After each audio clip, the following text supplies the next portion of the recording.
This is Super Clara here. My daughter does not like attention, but I do have to give her a shout out. She's going to help me by changing the screens. She used to be known as Super Keto Clara. She started this lifestyle when she was 9 years old. She's about to be 17, and it has cured her epilepsy. And that's a whole other story. That's its own story, and I won't get into that. I've spoken on that in the past, but I always have to call that out because people always have a reason why they can't do this. And given proper motivation, anyone can. Imagine a 9-year-old at school and sleepovers and all the things between ages 9 and 17, and she's chosen this because she understands the benefits to her. She doesn't want to have seizures. So given the proper motivation, anyone can live and eat this way. So I didn't even plan to say that. So thanks for helping me out, Clara. She'll be mad at me later. I'm grateful for the opportunity to speak. I have spoken many times in the past. I've kind of been out of the community for a couple of years. I pulled way back to focus on my family. We were going through some things.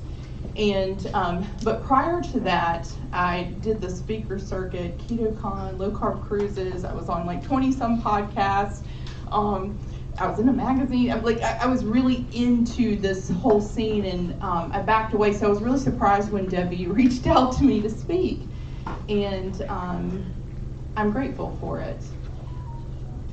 While I backed away from the community, I didn't ever back away from the lifestyle, quietly continued coaching.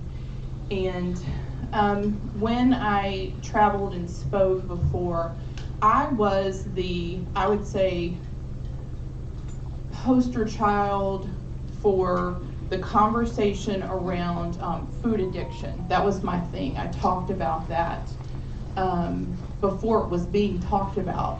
8 years ago, I was talking about it, and now I see it a lot.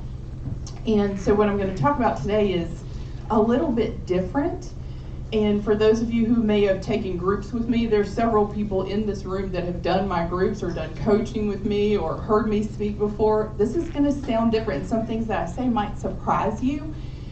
But what I want to share with you is a greater revelation of freedom that I have discovered. And I am going to start off with kind of telling you my testimony, but I'm going to keep that short. That's not what this whole thing is. So whether you've heard it before or not, I'm going to keep that part short. I'd rather spend the time sharing with you this revelation of freedom and my message is a little bit different than what you heard from me maybe 2.5 years ago or so. Clara, do you want to do that first slide? All right, all those are me. So in that first one where I had anorexia, I was only 18 years old in that picture. And I think I look old. In 3 weeks, I'll be 50. And I looked, so I was 18 there, and I was about 115 pounds, and I'm a tall girl. So I was not well. And then in the middle, on the side, that was back in 2015, just before I began my journey to freedom. Bulimia, obesity.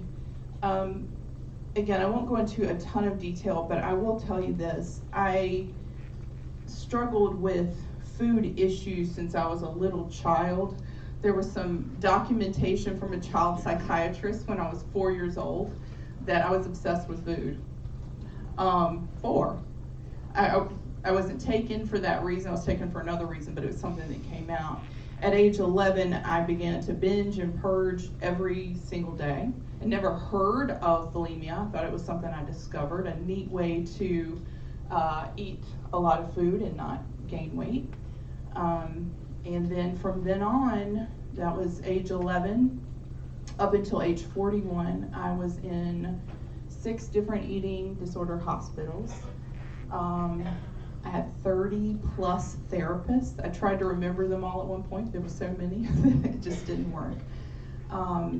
I tried everything. I did every diet. I had periods of being very heavy, very thin, lots of years in between.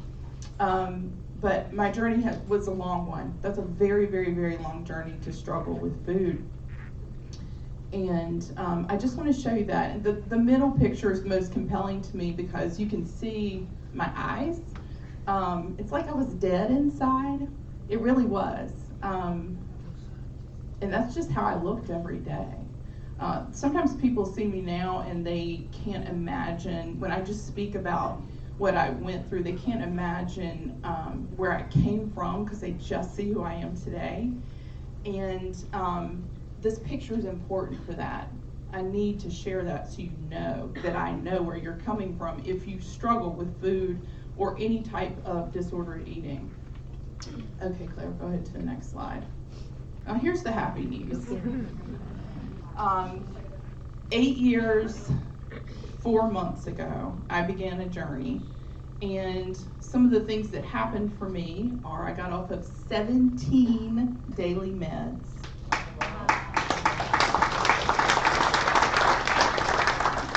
I had a traumatic brain injury from electric shock therapy. My mental health issues were so severe, and I had tried all the meds that was recommended for me, and it had devastating results. Literally a traumatic brain injury. I was on disability. I was very, very unwell. So I had 12 sessions of electric shock therapy. I had memory loss. The memory loss, I've lost years. That remains today. I have hope that it's still healing. But I was very unwell. Bipolar disorder, I was diagnosed with that at age 14. I'm just going to say it. I don't have that anymore. I know people say you manage symptoms. I don't have it. Depression, anxiety, obsessive compulsive disorder, interstitial cystitis, bladder disease. Another one I was told, you will be on meds for this the rest of your life. There's nothing we can do about it. Don't have it. There's a difference in managing symptoms and being healed, by the way. Yes. Right? Chronic migraine, I always had to keep shots with me so I could give myself a shot when it would just hit me out of the blue. Chronic kidney stones, I've had hundreds. And there's people that think this way of eating will cause you to have kidney stones. Absolutely not. This is what cured it for me. I don't have them anymore. High blood pressure, it was through the roof. Anorexia, bulimia, agoraphobia. I don't know if any of you know what that is, but I was in a place where, some people know what social phobia is. You're afraid to be around people. You don't want to be around people. I was homebound. I wouldn't walk out to my mailbox. I wouldn't walk out onto the porch to feel the sun on my face. I just couldn't leave. So I could not go outside for years. And of course, obesity. And sometimes I tell my story and I forget to mention this because it's so far down the list. I lost 152 pounds, right? So it's important to me that that's not the main thing. It's the bottom of the list. I thought I ought to put it on there too in case some of you guys do have hope of losing weight on this lifestyle. You definitely can. Okay.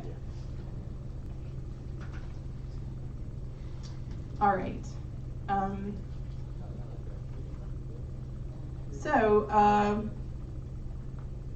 I'm a coach. My slogan is freedom looks good on you. What I do for people has evolved over time. I think in the beginning, I started coaching around a year into my journey. So I've been a coach around 7.5 years. And in the beginning, people just wanted to know, how did you lose weight? I was still in the midst of my transformation, both the weight loss and all the other conditions. That didn't just happen immediately. Those things resolved over time.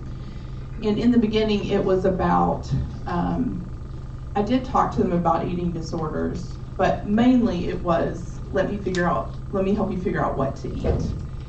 And over time, that has changed a lot.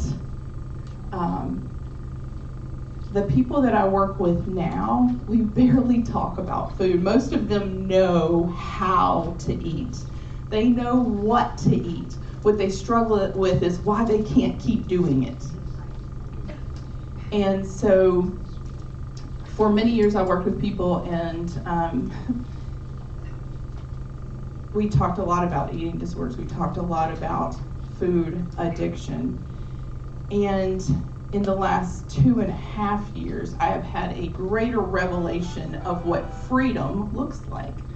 For me, what I thought freedom was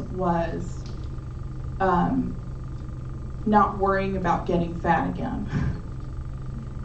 And what freedom actually is being able to live your life, exist in the purpose that you're called to, and food slides way to the background of your life. And what I discovered is there were people who had taken my classes, worked with me, and they were what we used to call food sober, meaning they don't eat things that harm them. They're still incredibly obsessed. They're still doing all these gimmicky things. They're doing egg fasts and sardine fasts and all these crazy things, but that's not freedom. Right. And so I felt like there's got to be something better than that. It's good. It's good. You can heal all those conditions. You can lose all the weight. But if you're still incredibly focused on food and your body and what you're going to eat, and have fear wrapped around the fact that, I used to have people say, I accidentally took a sip of, I thought it was Diet Coke and it was regular Coke, and oh no, is my eating disorder going to take over again? People are still so wrapped up in food. And for me, and I realize this message is not for everybody, but maybe it's for somebody. If you're still wrapped up in that, there is a greater level of freedom that's available to you. And that's what I feel like I'm supposed to talk to you about today. And again, it's really about being free to do the thing that only you can do in this world. And some people really question whether you have a unique purpose. And I'm just going to tell you this. You do. And we have evidence right on our body. We all have fingerprints that are unlike anybody that's ever existed before ever will exist. Why do you think that is? It's because it's a visual for us to look at and see that truth, that you have a purpose that is uniquely yours. And there is an enemy to our purpose. And I'll talk more about that, but the enemy of purpose can be destruction or it can be distraction. And if we are distracted by this constant thinking about food and in your body and everything else, then you're not going to do the thing you're called to do. Okay, Claire, go ahead and go to the next one. Okay, so I love the dictionary definition of freedom. Freedom is the power or right to act, speak, or think as one wants without hindrance or restraint. It is the absence of subjection to foreign domination or despotic government. It is the state of not being imprisoned or enslaved. Do you know you can eat healthy and still be enslaved? Yeah. Right? And so freedom, if that's what I'm saying I do, and remember my slogan, freedom looks good on you. Freedom means I am not imprisoned or enslaved even by the way I eat. Real freedom is I know I could eat anything, but I only want to eat things that serve me well. That's real freedom. Not like I'm clinging to this title that I have of keto or ketovore or carnivore, which I love all those and I am. But real freedom is even if I could eat that, I don't want to because I want to feel the best that I can feel. And so how do you get from that place of I'm clinging to this, I have to do this, I'm afraid not to do it, to I get to do this and I choose to. And it's that mindset that really changes everything. Next one. So, paths to freedom. People come to me who are disappointed. And what they're disappointed about is that they have heard in this community that if they will switch to keto, if they will switch to carnivore, They will no longer have an eating disorder. It will absolutely fix everything, and they will be sane. For some people, that's true. I like to use carnivore for an example on this path to freedom. I love carnivore. I sometimes eat salads. It is what it is. But some, but I'll go 6 months and not eat a single green thing. Also, 8 years and 4 months, you just go through those things. So some people come to me and they say, I started eating all meat and it got quiet in my head. It's so nice. The noise is gone. I don't have to think about food. Remember, freedom is I'm not thinking about food all the time.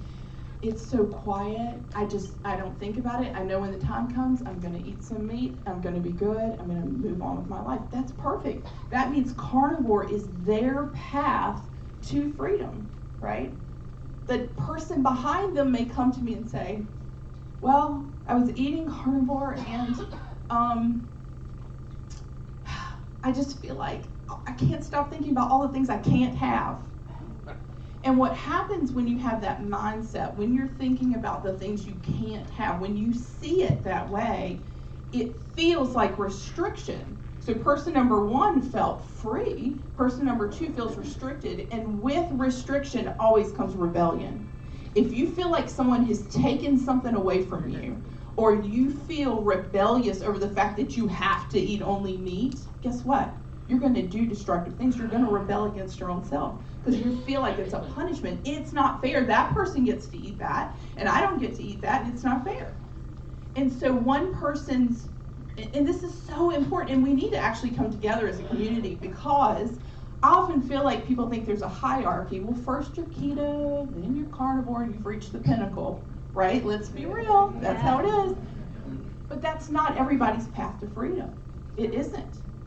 My concern is I want everybody to eat things that don't harm their body, that make them feel good. And if you can eat plants and they don't have a negative side effect for you, I eat plants, I get kidney stones, but so I don't really do that much, but have them if it helps you. So it's your mindset, and we have different paths to freedom. And I think that is really an important thing for us all to acknowledge and come together on. There is not a hierarchy. Like, I used to be keto too, but now I'm carnivore. Stop it. Okay.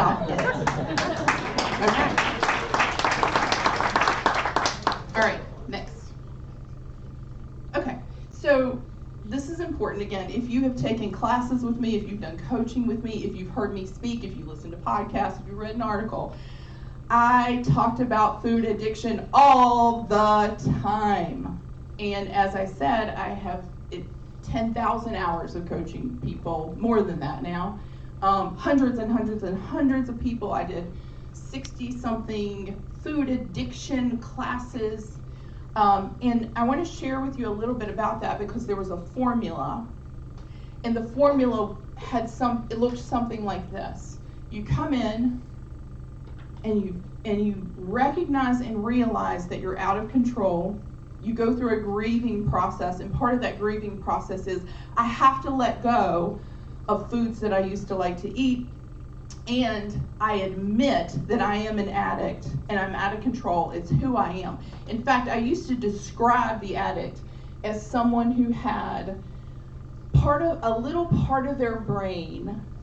Their brain mostly wants good things, but there's one little damaged part. And that damaged part is the part that is always speaking to you, telling you to do the wrong thing. And in certain circumstances, when you're hungry, angry, lonely, tired, scared, that little thing would grow tentacles and take over your whole mind. That's how I used to describe it, right?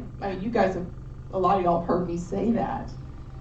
And there's a problem with that, though. If that's true, and that felt true for me, and I preached it for 5 years, there is nothing I can do about that. It's always going to be there. I'm always going to struggle with it. Always. And if I'm an addict and I'm constantly saying I'm an addict, what does that mean?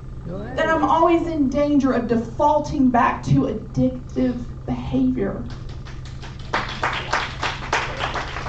So in essence, in a search for freedom, we made that our identity. And then I discovered on the other side of that not only had I made that my identity, when I was free from it, I made sobriety my identity. That's also not good. I was still wrapped up with food, and I met other people that way. You know, in my courses, in my classes, there's many people, I can name them, who have managed to stay free over the years, but most people eventually went back to bad behavior. Why?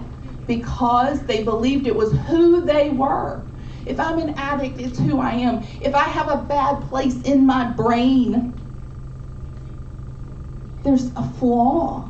What can I do about that?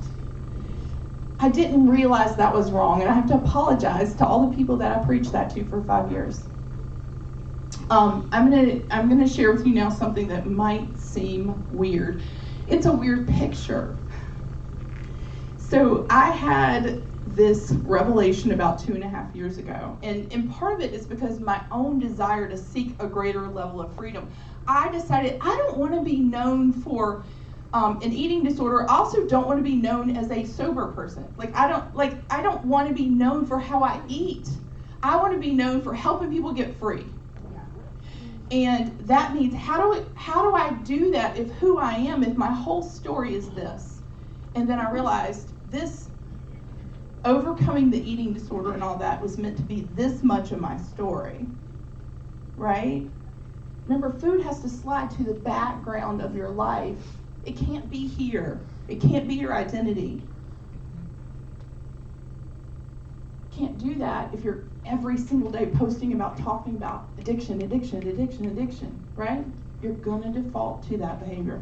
Now, I am not denying that certain foods have addictive qualities, and they're designed to be so. So I'm not denying that.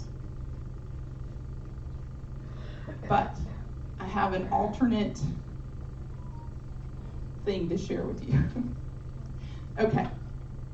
Look, take a good look at that picture of the guy with the branches, and you're going to understand that once I kind of describe this revelation I had. Claire, go ahead to the next slide. Okay. Food can be a stronghold. Now, I don't even know where that came from other than it was a divine revelation. I started to see this differently, and I started to see it differently before I ever looked up the definition of an emotional stronghold. And I started to think, what if that little part of my brain that I thought was part of my brain that I was born with, I used to tell people, you know what, you're just wired differently. I don't think that's true. Here's what I believe today. A stronghold is a deception that has taken hold in a person's mind. It is an incorrect thinking pattern based on a believed lie. And this is what I started to learn. Remember I said when I was 4 years old, a psychiatrist said I had food issues? Sometime prior to being 4 years old, a lie took hold in my mind. A lie about what food was for me. My mom says when I was 2, I didn't want to eat, and I was really underweight and malnourished. And my dad would put forks full of food in my mouth. And I would eat them to please him because he was worried about my health. I mean, I don't know that's where it started. I'm just giving you this example. So what if I wasn't born with a little bad spot in my brain that makes me different than everybody else? What if at some point, 2 years old, 3 years old, 4 years old, I started to receive a message that eating would make people happy with me, or that it would soothe pleasure? What if when I was 4 years old, I fell down and scraped my knee and my grandma handed me a cookie, and I started to think, oh, when I have pain and I eat a cookie, I feel better. Therefore, what I believe is that eating the food pushes down a bad feeling. It soothes a bad feeling. A little seed got planted, right? Remember, it's not part of who I am. There was an inception. There was a seed that was planted. And then over the years, because I started to believe that in situations where I would feel pain, what would I do? I would go to the thing I believed, eat, it soothed my pain, and that thing grew. And at first it was a little bitty, tiny branch, a little shoot branch. And over the years, by the time I was 41 years old, that thing was an oak tree, right? You picture that? It started off as a little seed. Now, you can have more than one stronghold. I know people, and myself, this has been true. The scale has been a stronghold. What do I believe about the scale? It tells me my value, it tells me my worth. Where did that start? Somewhere in childhood, right? So you can have all these strongholds related to your identity, related to food, related to what it does for you. Here's what's so exciting about this. So you guys picture this, right? Like it's a head. Flip to the next screen, Claire. See that? So that's what happens, right? We have all these false beliefs, but here's what's exciting about it. If what I believed before, the addiction model, was true, there really isn't anything I can do about it. It's who I am. In fact, it is my identity, right? If it's attached to me, what does that mean? It can be broken off, right? Isn't that what freedom is? I want it broken off. I don't want to manage the symptoms of it. I don't want to have a daily fight because there's a part in my head that's flawed, that's against me. If it was rooted in a lie, I can uproot it, right? And that's so exciting for me. And in the last 2.5 years, I have taught a small group. Rarely advertise it, but it's been mostly the same people. And it's literally called Overcoming Emotional and Compulsive Eating, Tearing Down Strongholds. And we've moved to this, and the level of freedom that people have. I asked them, I said, what should I talk about? I have this opportunity to speak. They're like, this? Tell them about strongholds. I said, I don't know. I haven't delivered that message anywhere in the world, and people know me for food addiction. What are they going to think? They'll think what we did. That it's really weird with the whole head and the things. but there is real freedom. Real freedom. How do you get there, though? Because that thing's deeply rooted. Like I said, if I had a seed that was planted at a very young age, and I have grown to really believe that thing was true. Keep in mind, it was never true. Food doesn't take away pain. It stuffs down the feeling of pain. It numbs it for a little while. It comes roaring back. The pain's still there. It doesn't take away my loneliness. It never did. But if I believed it and acted on it, that thing's big. So how in the world do we start to tear down and then uproot these strongholds? And I tell you, it's not years of therapy, because I had that and it did not work. Go to the next. Okay. This is really important. You're like, why do you have a football slide here? This is the thing about the stronghold, right? It isn't just a false belief. Remember I said before when I used to talk about the addiction model and how we just had this part of our brain that was basically bad, that's miswired, and in times of extreme stress or emotional situations, it would grow tentacles and take over our mind till we couldn't think straight and we did what the thing told us to do. Here's the thing, we have an enemy, but it's not in our head. I think it's a spiritual battle myself. We have an enemy, right? How does the enemy use a stronghold against us? Well, I used to wonder why in football the face mask penalty was like, why is that such a huge penalty? I never got that. I'm like, why is that so many yards? And I realized it's because a little guy who has no power can come up to a great big guy and grab him by that and pull him down, and it gives him an unfair advantage. Well, guess what? These strongholds that we have, it gives the enemy an unfair advantage. He can walk right up to you, especially during times of extreme stress, tiredness, weariness, loneliness, boredom, and he can grab right hold of that thing and pull you down into destructive behavior, just like the face mask. It's an unfair advantage. You with me? Yeah. All right. Next. Okay.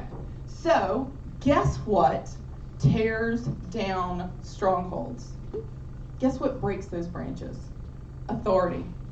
Authority is the power or right to give orders, make decisions, and enforce obedience. Here's the neat thing. We have authority. We don't have to get it.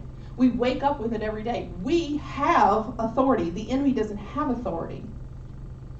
The enemy only, he can talk us into handing over our authority to him, right? He'll say, if you eat this, then I will make you feel better. And we say, okay, here's my authority, right? But we start off with it every single day, which is great because it doesn't matter what you did yesterday, right? So authority is the power or right to give orders, make decisions, and enforce obedience. How do we use authority to tear down strongholds? Clara, next slide. Truth. Speaking truth out loud is like an axe to a stronghold. So when the enemy starts to pull on that little branch of emotional eating, and he says, oh, you're so lonely, you'll feel so much better if you eat, and you say out loud, you know what, every time I eat alone, I actually feel more lonely and disgusted. That's not true. It's like taking an axe and just swinging it, right? And it doesn't break off with one swing, with one hit. It breaks off with consistently speaking the truth over the enemy's lies. Every time you do it, it's like swinging an axe. And one day, he goes to grab that thing, and guess what happens? It breaks off in his hands, and you're victorious, right? It's amazing. And you can do that. That's all it takes. Continuously speaking the truth over the enemy's lies. And there is a lie. Remember, it's rooted in a lie for each one of those things. Speak the truth. The truth can be based on your own experience, like I just talked about, right? Like the truth can be based on, that's not true. Like, that's not what happens. When I'm lonely, I'm more lonely, right? So that works over and over. And of course, once you get to the point that you have really broken off many, many strongholds, you might want to consider uprooting them. And that's where you want to dig deeper and say, well, where did this start? When did I start believing this? And then when you can really get to that and say, you know what? I did have a coach in school that told me I couldn't play if I was 2 pounds overweight. That's why the scale is a stronghold for me. That's why my value and worth is tied up in the scale. And then you can let that thing go, and that thing is uprooted. And the reason you want to uproot is because if you take your eye off of this, if you stop speaking the truth out loud, it can grow back. That thing you chopped off can grow back. But if you uproot it, you no longer believe the lie, it's gone forever. And that is freedom. That is freedom. I have a second revelation, a little less dramatic, I think, to share with you. And I have 6 minutes left. I didn't know I'd get to it. So I'm going to share this with you too, because I think this might be helpful for someone. Claire, go to the next slide. And this is actually the last slide, because I didn't know if I was going to get there. One of the things I realized, and I am not too proud to admit that I was wrong. And some things weren't necessarily wrong. They got me to a certain level of freedom, but not totally free. And I think that's what had happened before. It wasn't that it was wrong, it just was incomplete. So in all my classes and coaching and everything, I would tell people, when you eat and you're not hungry because you are hungry, angry, anxious, lonely, tired, celebrating, all those emotions, the thing to do is stop, halt, right? Hungry, angry, lonely, tired, halt. Figure out what you really need, meet that need, and then you won't eat. And you know what? It worked a lot of times for a lot of people. So there was something to that, right? If I just halt, figure out my real need, meet that need. Let's use loneliness again. I feel like I should eat. Well, no, I'm really just really lonely. Let me meet the need. I'm going to call a friend, connect with another human being. That worked. I didn't eat, right? So sometimes it did work. I wasn't wrong. Here's what I missed. There are situations where we compulsively eat that have nothing to do with feelings. And I was treating them the same way. And honestly, if people would say, well, I tried that, Jessyca, and it didn't work, I'm like, yeah, you didn't do it right. You must not have spoken out loud, because speaking out loud gives you that authority, right? It does. You can't think back in your head at negative thoughts. The thoughts will win, because you'll get tired of thinking at the thought, and it doesn't get tired of replaying in your head. So you have to speak out loud. If you take nothing away from this, except for that today, speak the truth out loud. Don't think it, speak it. And yes, it's weird to hear the sound of your own voice, but it works. I promise you it works. So I'm like, why does it work sometimes for some people? And then there were people I was very close to, and I'm like, I don't think they were lying to me. I think they spoke out loud and it didn't work. And then I realized there is a massive difference between emotional and compulsive eating. And I had lumped them together, and here was the formula, and this is what worked. And if it didn't work right for you, well, you didn't really speak out loud. So emotional eating is tied to feelings we have. Some people don't realize sometimes the feeling can be good, like celebration. People are like, oh, I get excited and I eat. I'm not hungry or angry or lonely or tired. I'm excited and I want to celebrate, and that's how I eat.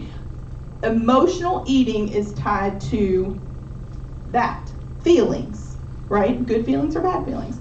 Compulsive eating is completely different. It has nothing to do with feelings. It's more related to your environment. You can smell something that you used to eat. You can be in a location that you used to eat. You can be with a friend you used to binge with. Remember, there's no feelings attached to it. It's simply location. I'll give you an example. I was coaching this guy, and every time he's a nurse in a corrections facility, and he would leave work. He worked third shift. And he would drive by the Wendy's, and he would stop, and he would get a bunch of food, eat stuff he shouldn't. And I'd be like, drive a different way so you don't see the Wendy's or whatever. And so that helped a little bit. But I kept trying to get him to figure out how are you feeling? And remember, men are different than women anyway. They're like, what? He's like, I'm not feeling anything. I'm tired from work. But I'm like, it's not that. And I realized something after many other conversations with him in many weeks, and I had this breakthrough. It was the simple act of getting in his car. His car was the scene of eating in secret by himself. He didn't have to be hungry. He didn't have to be tired or sad or lonely or bored. It was simply the act of setting foot in his car that set off his compulsion to eat. It wasn't that it was coming from work. It wasn't even passing the Wendy's. It was the location. And so if you are not understanding why you continue to eat, every time I sit in front of the TV, I feel like I have to have something. That's compulsive eating. And you know what? You can't meet an actual need in that case, because there is no need. The solution, though, because compulsive eating, guess what it is? It's a stronghold. And it can be broken off. The truth is that you still have to say something out loud, right? And what I found was, and it all started with this first guy, Ray. I said, what would happen if when you got in your car, because I believe in speaking out loud and how that you believe what you hear, right? I said, what if you said, I don't eat my car? He's like, but I do. I'm like, say it. Say it. And so I said, say it over and over and over. Say it. I don't eat my car. I don't eat my car. I don't eat my car. I never eat my car. I don't eat my car. I don't eat my car. So he started to do that. He would get in his car. He'd say it the whole way home. And at first, he still had a pretty major compulsion. But after a few weeks, he just didn't. And then his wife was in the car with him, and she's like, do you want to stop by the drive-thru? No, I don't eat my car. It becomes the new thing that you have heard yourself say will overcome that old thought pattern. So it's powerful. It takes a couple of years to actually reroute thoughts and create new grooves. But you can override it with a current thought. I realize this is a weird and abrupt way to end, but I have 34 seconds and I will honor Debbie and quit. But I really hope this has meant something to somebody today. And